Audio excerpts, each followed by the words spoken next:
Welcome to Nisha classes at UK. आज मैं आपको इंडियन पॉलिटी की 6th क्लास करवा रही हूँ और इसमें आपको बजट से रिलेटेड और कुछ जो संसद में प्रस्ताव रखे जाते हैं और संसदीय समितियों से रिलेटेड 50+ क्वेश्चन करवाऊंगी जो सभी एग्ज़ाम के लिए इम्पोर्टेंट रहेंगे।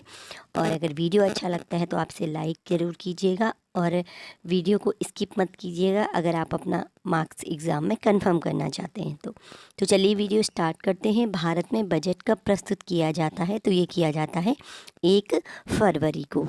भारत में एक वित्तीय वर्ष कब से कब तक होता है? तो ये होता है 1 अप्रैल से 31 मार्च तक, यानी जो एक फाइनेंशियल ईयर होता है वो होता है 1 अप्रैल से 31 मार्च तक। आगे बढ़ते हैं। बजट में कितने तरह के व्यय दिखाए जाते हैं? तो 2 तरह के व्यय दिखाए जाते हैं, भारत की संचित निधि पर भारित व्यय और भारत की संचित निधि से किए जाने वाले व्यय। एग्ज़ाम में डिटेल्ड क्वेश्चन पूछे जाते हैं तो याद रखिएगा 2 तरह के व्यय होते हैं, एक भारत की संचित निधि पर भारित होते हैं और दूसरे होते हैं भारत की संचित निधि से किए जाने वाले व्यय। अब संचित निधि पर भारित व्ययों में कौन से व्यय शामिल हैं? संचित निधि से पर जो भारित व्यय होते हैं उनमें संवैधानिक पदों पर आसीन व्यक्ति जैसे राष्ट्रपति, उपराष्ट्रपति इत्यादि के वेतन भत्ते आदि से संबंधित व्यय होते हैं, या जो भारत की साख को प्रभावित कर सकते हैं ऐसे व्यय शामिल होते हैं किसमें? भारित व्यय में। मेन तो यही है कि जो संवैधानिक पदों पर आसीन व्यक्ति राष्ट्रपति, उपराष्ट्रपति के वेतन भत्ते से संबंधित। नेक्स्ट है, क्या भारित व्ययों पर मतदान कराया जा सकता है? तो नहीं, भारित व्यय पर मतदान नहीं होता है, केवल उन पर चर्चा की जा सकती है। अब है, कटौती प्रस्ताव कौन पेश करता है? संसद में जब बजट प्रस्तुत होता है ना, उसके बाद कटौती प्रस्ताव पेश किया जाता है तो ये करता है विपक्षी दल। अब कटौती प्रस्ताव कब पेश किया जाता है? जब विपक्षी दल सरकार की मांगों से असहमत हो जाते हैं।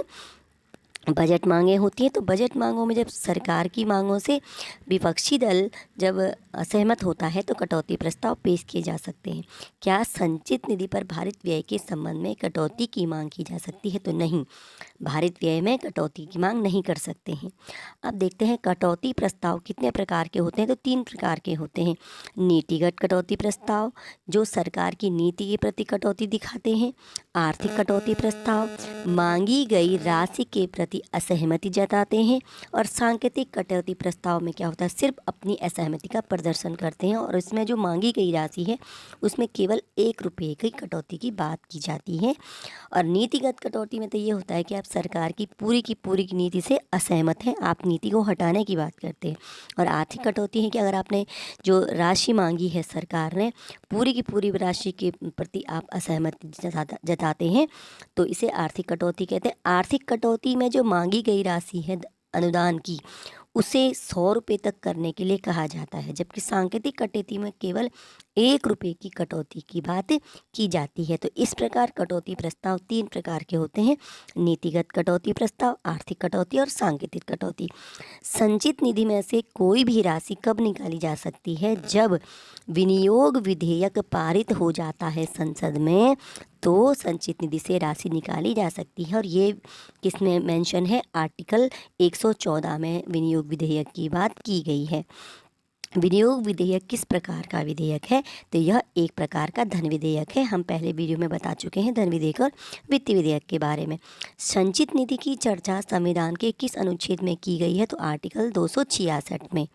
भारत की संचित निधि में कौन सा धन जमा कराया जाता है? तो भारत सरकार को प्राप्त होने वाला सारा राजस्व प्लस ऋण अदायगी से प्राप्त होने वाला सारा धन, जो राजस्व प्राप्त होता है रेवेन्यू और ऋण अदायगी से प्राप्त, जितना कहीं ऋण दिया हो तो ऋण जब वापस आता है तो ऋण अदायगी से प्राप्त होने वाला सारा धन और भारत सरकार को प्राप्त होने वाला सारा राजस्व।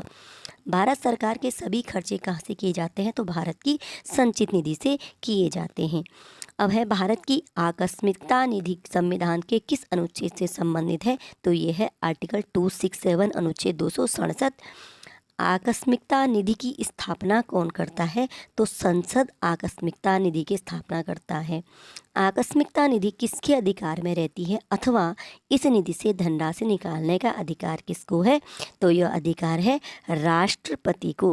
राष्ट्रपति ही आकस्मिकता निधि से धन निकाल सकता है और इसके लिए संसद में पूर्व में कोई भी मतदान वगैरह या उसकी आवश्यकता नहीं होती है।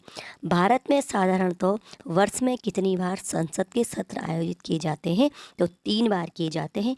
बजट सत्र, मानसून सत्र और शीतकालीन सत्र। साधारणतः वर्ष में कितनी बार होते हैं? 3 बार। बजट सत्र, मानसून सत्र और शीतकालीन सत्र। और कम से कम कितने सत्र होने चाहिए और कितने वर्ष के अंतराल पे होने चाहिए, ये हमने आपको पिछली वीडियो में सब कुछ डिटेल से बताया था। अगर आप जानकारी चाहना चाहते हैं तो आप हमारी पिछली वीडियो को देख सकते हैं। आगे बढ़ते हैं। लेम डक सत्र का क्या अर्थ है? ये एक नया टर्म है, लेम डक सत्र। तो लेम डक सत्र का क्या अर्थ है? नई लोकसभा के चुनाव के बाद पुरानी लोकसभा का अंतिम सत्र के लिए बैठना, ये होता है लेम डक सत्र। इस बैठक में जो सदस्य नई लोकसभा के लिए नहीं चुने जाते हैं उन्हें ही हम लेम डक कहा जाता है। ठीक है, तो कुछ सदस्य तो नई लोकसभा के लिए चुन लेते हैं, तो जो नई लोकसभा के लिए नहीं चुने जाते हैं उन्हें हम लेम डक कहते हैं। और इस प्रकार जो ये अंतिम सत्र के लिए जो पुरानी लोकसभा बैठती है उसे हम कहते हैं लेम डक सत्र। आगे बढ़ते हैं। स्थगन से क्या तात्पर्य है? तो बैठक को अस्थायी तौर पर निलंबित करना कहलाता है सदन का स्थगन। सदन को स्थगित करने की शक्ति किसके पास है? तो सदन के पीठासीन अधिकारी के पास, जैसे लोकसभा अध्यक्ष, राज्यसभा का सभापति, और जब ये नहीं होते हैं तो उपाध्यक्ष और उपसभापति वगैरह क्या करते हैं? सदन को स्थगित कर सकते हैं। आपने सुना होगा न्यूज़ वगैरह में कई बार, तो अनिश्चित काल के लिए स्थगित होता है और निश्चित काल के लिए भी स्थगित हो सकता है। आगे बढ़ते हैं। सत्रावसान से क्या तात्पर्य है? तो संसद के किसी सत्र का समाप्त होना, जैसे बजट सत्र, मानसून सत्र का समाप्त होना होता है सत्रावसान। आगे देखते हैं। सत्रावसान की शक्ति किसके पास है? अब सत्राव सत्र को बुलाने की जो शक्ति है वह तो राष्ट्रपति के पास है, लेकिन सत्रावसान की शक्ति भी राष्ट्रपति के पास ही है। सदन का विघटन क्या होता है? सदन को समाप्त करना, यानी सदन को भंग करना। और किस सदन का विघटन किया जा सकता है? तो केवल लोकसभा का विघटन किया जा सकता है, राज्यसभा का नहीं। लोकसभा का विघटन करने की शक्ति किसके पास है? तो यह है राष्ट्रपति के पास। अब है प्रश्नकाल क्या होता है? संसद के कार्य दिवस का पहला घंटा यानी 11 से 12 बजे तक का समय कहलाता है प्रश्नकाल। इसमें क्या करते हैं? जो संसद सदस्य होते हैं ये मंत्रियों से प्रश्न पूछते हैं। शून्यकाल कब प्रारंभ होता है? तो प्रश्नकाल के तुरंत बाद, यानी अर्थात 12 बजे हमारा 0 आवर या शून्यकाल प्रारंभ हो जाता है। ठीक है, तो प्रश्नकाल है 11 से 12 बजे का, और जो शून्यकाल है यानी 0 आवर है वो है प्रश्नकाल के तुरंत बाद, यानी 12 बजे शुरू हो जाता है। शून्यकाल के दौरान क्या होता है? तो संसद सदस्य बिना किसी पूर्व सूचना के प्रश्न उठा सकते हैं। किसमें? 0 आवर में बिना किसी पूर्व सूचना के प्रश्न पूछ सकते हैं। विश्वास प्रस्ताव किसके द्वारा प्रस्तुत किया जाता है? तो विश्वास प्रस्ताव प्रस्तुत किया जाता है मंत्रिपरिषद की ओर से लोकसभा में। सिर्फ और सिर्फ लोकसभा में ही ये प्रस्तुत किया जाएगा, राज्यसभा में नहीं। एक होता है अविश्वास, एक होता है विश्वास। तो यह है विश्वास प्रस्ताव। तो विश्वास प्रस्ताव प्रस्तुत कौन करेगा? मंत्रिपरिषद। और मंत्रिपरिषद कहाँ करेगी? इसे लोकसभा में। विश्वास प्रस्ताव पारित होने का क्या आशय है? कि मंत्रिपरिषद को लोकसभा का समर्थन प्राप्त है। अब है अविश्वास प्रस्ताव किसके द्वारा लाया जाता है? तो यह लाया जाता है विपक्ष के किसी सदस्य द्वारा, और ये भी है लोकसभा में। अविश्वास प्रस्ताव अगर लोकसभा में पारित हो जाए तो इसका क्या परिणाम होगा? प्रधानमंत्री तथा मंत्रिपरिषद को अनिवार्य रूप से इस्तीफा देना होता है, यानी सरकार समाप्त हो जाती है। ठीक है, तो एक है विश्वास प्रस्ताव और एक है अविश्वास प्रस्ताव। इन दोनों को कन्फर्म आप डिफरेंस करके याद कर लीजिएगा। अविश्वास प्रस्ताव लाने के लिए लोकसभा के कितने सदस्यों का समर्थन आवश्यक है? अविश्वास प्रस्ताव लाएगा कौन? विपक्ष का कोई सदस्य लाएगा लोकसभा में। अब हमें देखेंगे कि अविश्वास प्रस्ताव लाने के लिए लोकसभा के कितने सदस्यों का समर्थन आवश्यक है? तो कम से कम लोकसभा के 50 सदस्यों का समर्थन आवश्यक है। संविधान का अनुच्छेद 105 किससे संबंधित है? तो यह संसदीय विशेषाधिकारों से। इसमें 2 प्रकार के, एक है सामूहिक, एक है व्यक्तिगत विशेषाधिकार। सामूहिक तो सभी को मिलते हैं, पूरे संसद को, और व्यक्तिगत विशेष को। संसद सदस्यों की गिरफ्तारी से संबंधित विशेषाधिकार क्या है? पहला है संसद सत्र के दौरान या उससे 40 दिन पहले तथा 40 दिन बाद तक संसद सदस्यों को आप गिरफ्तार नहीं कर सकते। और जो गिरफ्तारी है केवल यह सिविल मामलों से संबंधित गिरफ्तारी में ही आप इससे छूट पा सकते हैं, अन्य मामलों में नहीं। तारांकित प्रश्न क्या होते हैं?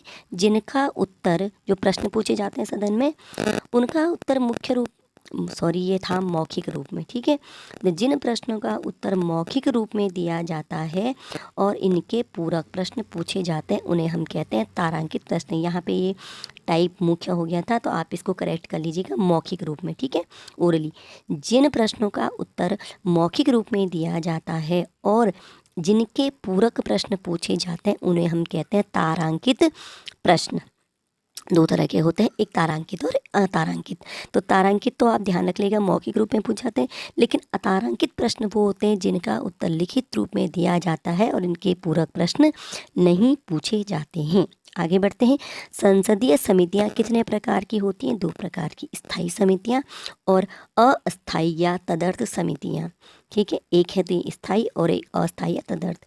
संसद की प्रमुख स्थायी समितियां कौन सी हैं? लोक लेखा समिति, प्राक्कलन समिति और सार्वजनिक उपक्रम समिति। ये 3 प्रमुख समितियां हैं और अन्य विभागीय स्थायी समितियां भी होती हैं, लेकिन ये 3 प्रमुख हैं, लोक लेखा समिति, प्राक्कलन समिति और सार्वजनिक उपक्रम समिति, जिनसे आपको वनडे एग्जाम में क्वेश्चन मोस्टली पूछे जाते हैं।